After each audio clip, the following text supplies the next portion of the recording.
जी हाँ, ऐसे आर्टिकल का कंटेंट कैसे लिखा जाता है जो कि गूगल में हाईली रैंक होता है। मनी पेज आपकी वेबसाइट पे बहुत इंपॉर्टेंट रोल रखता है, वही सबसे ज्यादा आपको इनकम जनरेट करके देता है और उसके साथ इंफॉर्मेशनल कंटेंट की भी इंपॉर्टेंस है। इन्हीं दोनों पेजेस का डिटेल कंटेंट, लेआउट और इसकी कैलकुलेशन, जिसमें हेडिंग्स कितनी होनी चाहिए, वर्ड काउंट कितना होना चाहिए, वो डिटेल में इस वीडियो में बताने वाला हूँ। इस वीडियो को आपने एंड तक देखना है क्योंकि मैं आज आपको ऐसा टूल बताने वाला हूँ जो आपके काम में गेम चेंजर साबित होने वाला है, जो आपका काम घंटों के बजाय मिनटों में करके दे देता है। और यही वो टूल है जो आपको कैलकुलेशंस प्रोवाइड करता है, जिसकी बेस पे आप जब आर्टिकल राइट करते हैं तो मैक्सिमम बेनिफिट्स आपको मिलते हैं। आप अपना आर्टिकल प्रोफेशनल स्टैंडर्ड पे कैसे क्रिएट कर सकते हैं, इसी कैलकुलेशन को फॉलो करते हुए जो आपको मैं इस वीडियो में एक्सप्लेन करने वाला हूं। उसके अलावा अगर आप कंटेंट आउटसोर्स करते हैं, अपना कंटेंट किसी और से लिखवाते हैं, तो वो सारी मैनेजमेंट में आप इसी के थ्रू एक ही जगह पर मैनेज कर सकते हैं। गूगल का एल्गोरिथम जब भी कोई अपडेट करता है जिसकी वजह से वेबसाइट्स पे बहुत ज्यादा इफेक्ट पड़ता है, इसी टूल को यूज करते हुए आप उसको कैसे फिक्स कर सकते हैं। अगर आप मुझे पहली दफा देख रहे हैं और एक्साइटेड हैं इसी वीडियो के लिए, तो चेक कर ले कि यूट्यूब चैनल आपने सब्सक्राइब कर रखा है, फेसबुक पे पेज फॉलो किया हुआ है और उसके अलावा इंस्टाग्राम पे ही फॉलो कर सकते हैं।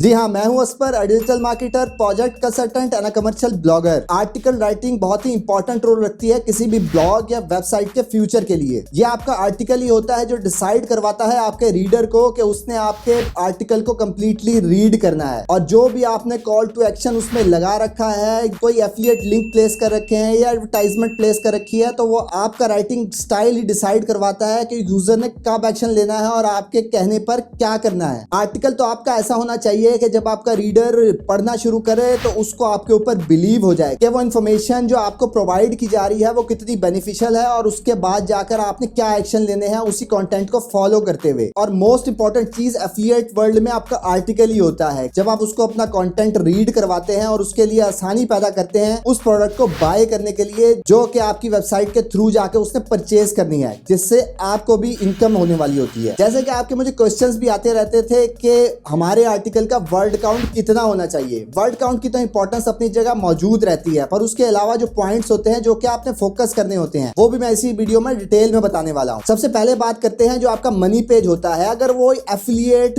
पेज है, एफिलिएट वेबसाइट आपने क्रिएट की हुई है, तो उसका वर्ड काउंट कितना होना चाहिए। जैसे आज का मैंने कीवर्ड सेलेक्ट किया एंटी एजिंग सीरम। जब आप इसका एफिलिएट आर्टिकल क्रिएट कर रहे होंगे तो आप इसी कीवर्ड को जब गूगल पे सर्च करेंगे, जो टॉप 3 to 5 रिजल्ट्स जितनी भी वेबसाइट्स आपके सामने शो हो रही हैं उनको सेपरेटली ओपन करेंगे। तो जब इन्हीं 5 to 3 रिजल्ट्स को एनालाइज करते हैं, इन वेबसाइट्स के वर्ड काउंट को चेक करते हैं और इनका वर्ड काउंट अपने पास नोट डाउन कर लेते हैं और उसकी एवरेज, इन तीनों का एवरेज वर्ड काउंट निकालते हैं। यानी कि एवरेज 1000 वर्ड्स अगर लिख रखे हैं ईच वेबसाइट ने, तो आपके लिए वर्ड काउंट 1000 होने वाला है। लेट्स सपोज कि 3 वेबसाइट्स को हमने एनालाइज किया हो तो एवरेज निकली कि ईच वेबसाइट ने 1000 वर्ड्स क्रिएट कर रखे हैं। तो जब आप अपना एफिलिएट आर्टिकल इसी टॉपिक पे क्रिएट कर रहे होंगे तो आपने उसके वर्ड काउंट में 10 to 20% वर्ड्स ऐड कर देने हैं। ये तो था वन लाइन आंसर कि अगर आप किसी भी प्रोडक्ट पे, किसी भी टॉपिक पे काम करने वाले हैं तो किस तरह आपने वर्ड काउंट निकालना है और उसी वर्ड काउंट को फॉलो करना है, क्योंकि हमने उन्हीं रिजल्ट्स को फॉलो करना होता है जो हाईली रैंक कर रहे होते हैं। ऐसा नहीं हो सकता कि अगर हमने एवरेज निकाली है 1000 वर्ड्स की और आप उसके ऊपर 2 to 3000 वर्ड्स लिख दें या 500 वर्ड्स लिख दें, तो वो काम नहीं करने वाला। अगर आप इस तमाम प्रोसेस को सिंप्लीफाई करना चाहते हैं तो फिर आज जो मैं आपको टूल बताने वाला हूं ये आपका तमाम काम आसान कर देगा। जो काम आपने मैनुअल परफॉर्म करना था वो ये आपको ऑटोमेटिकली प्रोवाइड कर देता है। तो आज जो हम टूल यूज करने वाले हैं उसका नाम है सर्फर एसईओ। सर्फर एसईओ जो आपको कैलकुलेशंस प्रोवाइड करता है वो 500 प्लस गूगल सिग्नल की बेस पे प्रोवाइड कर रहा होता है। अब आप खुद सोचें कि अगर ये 500 प्लस सिग्नल्स आप खुद कैलकुलेट करने बैठेंगे तो आपको कितना टाइम लगेगा। तो यही काम ये मिनटों में करके दे देता है। तो ये थी कुछ इंपॉर्टेंट पॉइंट सर्फर एसईओ के बारे में। इसकी प्राइस में हम बाद में डिस्कस करेंगे, क्योंकि पहले जो मैं आपको इसकी क्वालिटीज बताने वाला हूं उसको सुनना जरूरी है और लास्ट में मैं आपको इसकी प्राइस भी बता के जाऊंगा। सबसे पहले चलते हैं कि मनी पेज जो आपका अगर किसी एफिलिएट प्रोडक्ट से रिलेटेड है, जिस तरह हमने एफिलिएट कीवर्ड फाइंड किया था एंटी एजिंग सीरम, उसके एफिलिएट कीवर्ड होगा best anti ageing serums. Surfer SEO आप साइन अप करेंगे और उसके बाद जो मैं आपको स्टेप्स बताने वाला हूं वो इसी पैटर्न के थ्रू फॉलो करने हैं। सर्फर एसईओ के अंदर आप लॉग इन होंगे और उसके बाद आपने कंटेंट एडिटर में जाना है। कंटेंट एडिटर में जाकर हम ये अपना कीवर्ड जो कि है बेस्ट एंटी एजिंग सीरम जो है एंटर करेंगे और उसके बाद डेस्कटॉप और मोबाइल की आपको ऑप्शन नजर आ रही है, इसमें से आप कोई भी सिलेक्ट कर सकते हैं। जरूरी नहीं कि आप मोबाइल या डेस्कटॉप के बारे में सोचते रहें। जब आप यहाँ अपना कीवर्ड एंटर करते हैं, अगर आप यूएसए में अपनी वेबसाइट को रैंक कराना चाहते हैं तो फिर यहाँ यूएसए सिलेक्ट करेंगे। अगर आप यूके को टारगेट कर रहे हैं या किसी भी और कंट्री को टारगेट कर रहे हैं, वही कंट्री आपने यहाँ सिलेक्ट जरूर करना है और वही आपका टारगेटेड कंट्री होगा जिससे आप मनी मेकिंग करने वाले हैं। उसके सामने आपको एनएलपी का ऑप्शन नजर आ रहा है, नेचुरल लैंग्वेज प्रोसेस। इसको डिटेल पे आप गूगल पे सर्च कर सकते हैं, पर इसको आपने यहाँ पर ऑन रखना है और उसके बाद क्रिएट अ क्वेरी का बटन दबा देना है। ये 1 to 2 मिनट्स लेगा लोडिंग के लिए, तमाम डाटा इकट्ठा करेगा और फिर आपको एक नेक्स्ट स्क्रीन कुछ इस शक्ल की आपके सामने आ जाएगी। इसमें से आपको कॉर्नर पे ये सेटिंग्स का आइकन नजर आ रहा है, जिसके ऊपर आप क्लिक करेंगे और जब थोड़ा नीचे जाएंगे तो यहाँ आपको वर्ड काउंट शो कर रहे हैं 2064 words, headings 13, paragraph 7, minimum images 8, NLP terms 330। यहाँ पर आप ऐड कर सकते हैं वो तमाम टर्म्स जो कि आपको ऑप्शन यहाँ पे नजर आ रहा है। उसके बाद हम नीचे जाते हैं, टॉपिक्स का ऑप्शन नजर आ रहा है जिसमें ये 3 ऑप्शंस बाय डिफॉल्ट चेक हुए हुए हैं। ये वो फ्रीक्वेंटली आस्क्ड क्वेश्चंस भी हो सकते हैं जो कि आपने मनी पेज के एंड पे जरूर इंक्लूड करने हैं। ये प्रैक्टिस करने के बाद अब आपने इसको यूटिलाइज कैसे करना है वो ये है कि वर्ड काउंट जो आप इस टॉपिक पे अपना क्रिएट करेंगे उस पेज का वर्ड काउंट 206 वर्ड्स होना चाहिए, यानी कि इससे 19-20 अप डाउन हो सकता है, पर इसी टारगेट को आपने मेंटेन करना है। उसके अलावा 13 हेडिंग्स आप यूज करेंगे, मिनिमम 7 पैराग्राफ्स आपने क्रिएट करने हैं, 8 इमेजेस यूज होनी चाहिए मिनिमम आपके इस मनी पेज में। उसके अलावा ये तमाम टर्म्स जो आपको डिटेल में यहाँ ऑप्शन शो हो रहे हैं, इसकी क्वांटिटी भी बता रहा है कि जो आपने आर्टिकल क्रिएट करना है उसको इसी क्वांटिटी के अंदर यूज करना है। अब आपको जरूरत पड़ने वाली है सर्फर की एक्सटेंशन की, जिसका लिंक मैंने डिस्क्रिप्शन में भी दिया हुआ है, जिसका आइकन कुछ इस शक्ल का शो होता है। इसको आप डाउनलोड कर लेंगे अपने क्रोम की एक्सटेंशन के साथ। जब आपने एक्सटेंशन इंस्टॉल कर रखी होगी, जब आप इस शेयर बटन पे क्लिक करेंगे तो यहाँ पर आपको ऑप्शन आएगा कि आप इस डॉक्यूमेंट जो डिटेल आपको इस पेज पे शो हो रही है उसको आप लिंक करना चाहते हैं गूगल ड्राइव के डॉक्यूमेंट के साथ। जब आप इसके ऊपर क्लिक करेंगे तो यही सारा डाटा वो आपके गूगल ड्राइव पे एक डॉक्यूमेंट क्रिएट करेगा, जिसका आप नाम रख सकते हैं अपने ही कीवर्ड के अकॉर्डिंगली और अपने राइटर्स को यही लिंक आपने प्रोवाइड करना है। जैसे एग्जांपल में आप देख रहे हैं कि जब मैं कोई भी वर्ड लिखता हूं जो कि इस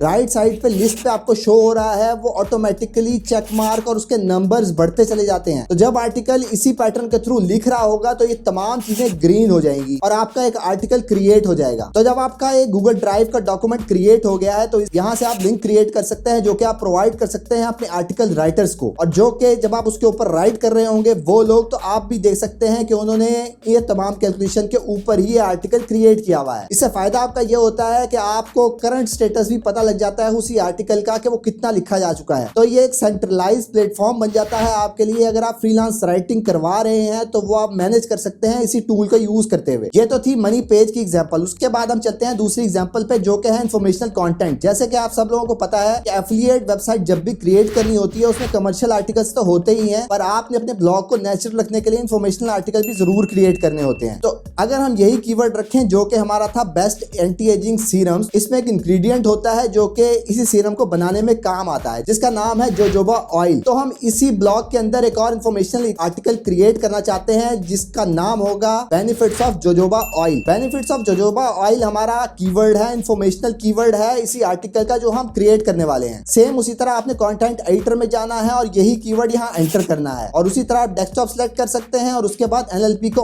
ऑन रखना है और फिर क्रिएट अ क्वेरी का बटन दबाएंगे तो 1 से 2 मिनट के बाद आपको नीचे जब इसकी प्रोसेसिंग कंप्लीट हो जाएगी तो यहाँ लिंक बन जाएगा। उसके ऊपर जब आप क्लिक करेंगे तो सेम पिछले मेथड की तरह यहाँ भी आपको स्टैट्स नजर आ रहे हैं। जब आपको बेनिफिट्स ऑफ जोजोबा ऑयल की डिटेल्स नजर आ गई हैं उसी पेज पे, तो फिर सेम उसी तरह हमने यहाँ पे सेटिंग का आइकन क्लिक करना है। जब सेटिंग का आइकन क्लिक किया, जब हम नीचे गए तो यहाँ आपको वर्ड काउंट बता रहा है कि जो आपने आर्टिकल इस टॉपिक पे क्रिएट करना है वो 1451 वर्ड्स का होना चाहिए, मिनिमम 10 हेडिंग्स उसके ऊपर होनी चाहिए और 5 पैराग्राफ मिनिमम होने चाहिए और मिनिमम 3 पेजेस ही आपने प्लेस करनी है उसी आर्टिकल में। यहाँ पर हमें 330 टर्म्स नजर आ रही है सेम पिछली एग्जांपल की तरह, जो कि जब आप आर्टिकल क्रिएट करेंगे तो ये वर्ड्स आपने अपने आर्टिकल में इसी क्वांटिटी के थ्रू यूज जरूर करने हैं। उसके बाद आपको टॉपिक्स नजर आ रहे हैं, यहाँ पे 4 टॉपिक्स पे ऑटोमेटिकली चेक लगा हुआ है। इसके चेक लगने का मतलब ये नहीं कि आप इसी फॉर्मूले पे चल पड़े, आपने अपनी रिसर्च खुद करनी है, यानी कि आप benefits of jojoba oil Google में सर्च करेंगे और टॉप 3 to 5 वेबसाइट्स को एनालाइज करेंगे और उसमें से देखेंगे कि फ्रीक्वेंटली आस्क्ड क्वेश्चन में कौन सा ऐसा वर्ड है जो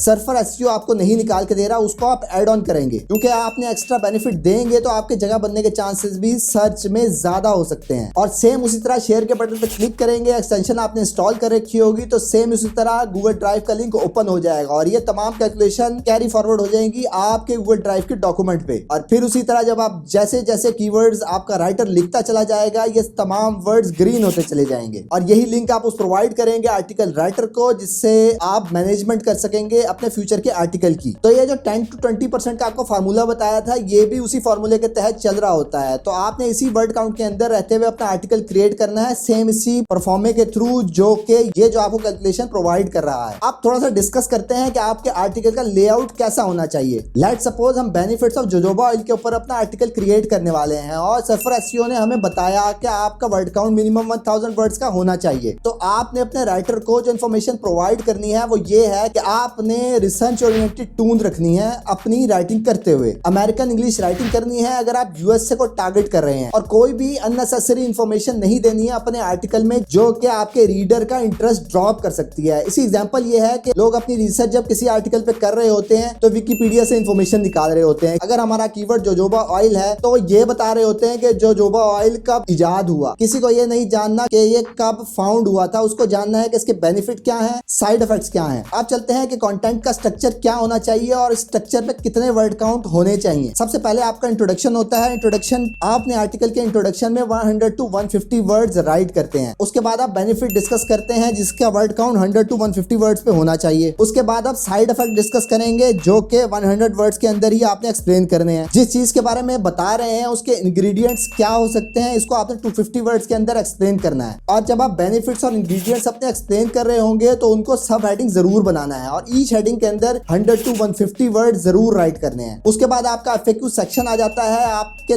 2 या 4 जितने भी एफएक्यू हैं उसके ऊपर आप 50 वर्ड जरूर राइट करेंगे। और एफएक्यू जब आप सर्च कर रहे होंगे तो आपने जब गूगल में आप अपना कीवर्ड सर्च करते हैं तो यहाँ भी आपको एफएक्यू नजर आ रहे होते हैं। यहाँ भी आप 1 by 1 जब कोई भी एफएक्यू ओपन करते हैं तो उसी से रिलेटेड और एफएक्यू गूगल आपको ऐड ऑन कर देता है। तो इसमें से आपने सिलेक्ट करना है जो आपसे बहुत ज्यादा रिलेटेड एफएक्यू हो सकते हैं, उसको अपने आर्टिकल का पार्ट जरूर बनाना है। और एंड पे कंक्लूजन देना है अपने आर्टिकल का। अगर आप मल्टीपल चीजें एक्सप्लेन कर रहे हैं और किसी फाइनल वर्डिक्ट पे अपने यूजर को पहुंचाना चाहते हैं तो उसको आप 100 वर्ड्स में जरूर एक्सप्लेन करें। ये तमाम स्टेप्स आपने फॉलो करने हैं उस सर्फर एसईओ कंटेंट के साथ अपना आर्टिकल क्रिएट करना है। और जब आपका आर्टिकल राइटर आपको आर्टिकल कंप्लीट करके दे देगा तो उसके बाद आपने फाइनल स्टेप जो रिव्यू में करना है, तो उस आर्टिकल को रिव्यू करने के लिए आपको ग्रामरली टूल की जरूरत पड़ेगी, जिसमें आपने वो ग्रामरली को यूज करते हुए जितनी मिस्टेक्स अगर उसके अंदर कोई नजर आ रही हैं ग्रामरली के थ्रू तो उसको रिवाइज जरूर करें और किसी अच्छे प्रूफ रीडर से उसको प्रूफ रीड कराएं ताकि अगर थोड़ी बहुत कोई गलतियां रह गई हैं वो भी अच्छे तरीके से फिक्स हो सके। इंफॉर्मेशनल कंटेंट के बाद एक स्ट्रॉन्ग सपोर्ट आर्टिकल आप बना सकते हैं, ये ऑप्शनल है। इसका बेनिफिट आपको ये मिलता है कि जब भी आप कोई ऐसा आर्टिकल क्रिएट कर रहे होते हैं, अगर आपका एवरेज वर्ड काउंट 1000 वर्ड्स का निकल आया है तो आप उसके ऊपर 2000 to 3000 वर्ड्स क्रिएट करें और उसमें वो तमाम चीजें एक्सप्लेन करें जो कि उस टॉपिक से रिलेवेंट हो सकती हैं, जिसके अंदर एफिलिएट लिंक्स भी आ सकते हैं, आपके इंटरनल वेबसाइट्स के लिंक भी आ सकते हैं। इस पेज में बहुत ज्यादा लिंक्स इंक्लूडेड होते हैं। ये पेज इसलिए इस्तेमाल होता है जो आर्टिकल ऑलरेडी रैंक हुआ होता है या वो आर्टिकल जिसको बहुत ज्यादा बैकलिंक मिल रहे होते हैं। तो जहां से उन वेबसाइट्स को बैकलिंक मिल रहे हैं आप उनको ईमेल करते हैं और अपना आर्टिकल दिखाते हैं। आपने उनका इंटरेस्ट ये बनाना होता है कि जिनको उन्होंने ऑलरेडी लिंक दिया हुआ है आपकी इंफॉर्मेशन उससे ज्यादा अच्छी और डिटेल्ड है, उनको आप 2 ऑप्शन देते हैं, या तो उनको रिप्लेस कर दें या फिर आपका लिंक भी उन्हीं के साथ ऐड ऑन कर दें। इस मेथड से आपको अच्छे बैकलिंक्स भी क्रिएट हो सकते हैं। ये तो थी वो तमाम क्वालिटी इंफॉर्मेशन जिसको यूज करते हुए आप अच्छा इंटरेक्टिव जो कि बेस्ट परफॉर्म करेगा गूगल सर्च में वो क्रिएट कर सकते हैं। तो अब चलते हैं कि इसकी प्राइस कितनी है और आपको कितना कॉस्ट होगा अगर आप सर्फर एसईओ को यूज करते हुए अपना आर्टिकल क्रिएट कर रहे हैं। ऑन एवरेज अगर आप 30 to 50 आर्टिकल्स क्रिएट कर रहे हैं पर मंथ तो आपको ये सारी इंफॉर्मेशन सर्फर एसईओ के लेने के लिए एक आर्टिकल की कॉस्ट $3 तक चार्ज होगी। और अगर आप मेरे से पूछे कि मेरी रिकमेंडेशन इसके बारे में क्या है तो $3 बहुत ही नॉमिनल अमाउंट है अगर आपको वही आर्टिकल फ्यूचर में $1000 जनरेट करके देने वाला है। अब बात करते हैं कि जो अपडेट्स गूगल की तरफ से आ रही होती हैं, साल में 1 या 2 दफा गूगल मेजर अपडेट करता है जिसकी वजह से लोगों की वेबसाइट सडनली 50% या 70% डाउन हो जाती है। तो आप इस टूल को यूज करते हुए कैसे फिक्स कर सकते हैं। गूगल की अपडेट जब भी आती है और जो वेबसाइट ज्यादा अफेक्ट होती है उसकी मोस्ट ऑफ द केसेस में उसका वर्ड काउंट और ऑन साइट एसईओ ही वजह बनती है। अगर आपने पास्ट में इसी टूल को यूज करते हुए अपना ऑन पेज एसईओ किया था और आपको अगर अपडेट अफेक्ट कर गई है तो आप इसी टूल को यूज करें और दोबारा उसकी कैलकुलेशन निकालें और उसी कैलकुलेशन के थ्रू अपने आर्टिकल को अपडेट करें। और 60% चांसेस यही होते हैं कि ऑन पेज की वजह से वेबसाइट्स अफेक्ट होती हैं और 40% चांस होता है ऑफ पेज की की वजह से वेबसाइट्स अफेक्ट होती हैं। तो जो 60% आप फिक्स कर सकते हैं वो सर्फर एसईओ को यूज करते हुए उसी कैलकुलेशन के थ्रू अपने आर्टिकल्स अपडेट करेंगे और आप देखेंगे कि विद इन 4 to 6 वीक्स आपकी वेबसाइट वापस रिकवरी मोड पे आ जाएगी और अपनी पोजीशन वापस मेंटेन कर लेंगी। अगर डाउन होने की वजह ऑन साइट एसईओ होगी। अगर फिर भी वेबसाइट रिकवर नहीं होती तो फिर आपको पता होना चाहिए डाउन होने की वजह ऑफ पेज एसईओ है। ये थी आज की डिटेल वीडियो कि आप अपनी वेबसाइट के लिए कैसे कंटेंट राइट कर सकते हैं जो कि प्रोफेशनल स्टैंडर्ड्स पे बेस करता है। अगर ये तमाम चीजें आपको समझ आ चुकी हैं तो आप कमेंट में आई विल ट्राई इट लिखना मत भूलिएगा और उसके अलावा अपने दोस्तों को टैग जरूर कीजिएगा जो कि सेम इसी फील्ड से रिलेटेड हैं और स्ट्रगल कर रहे हैं। अगर इस वीडियो के बाद भी आपको कोई क्वेश्चन है जो मैंने मिस कर दिया है तो आप कमेंट में अपना क्वेश्चन जरूर प्लेस करें। तो जाने से पहले ये जरूर चेक कर लें कि आपने यूट्यूब चैनल सब्सक्राइब कर रखा है, फेसबुक पे पेज फॉलो किया हुआ है और उसके अलावा इंस्टाग्राम पे ही फॉलो कर सकते हैं। That's all for today. Thank you very much. Have a good and safe day.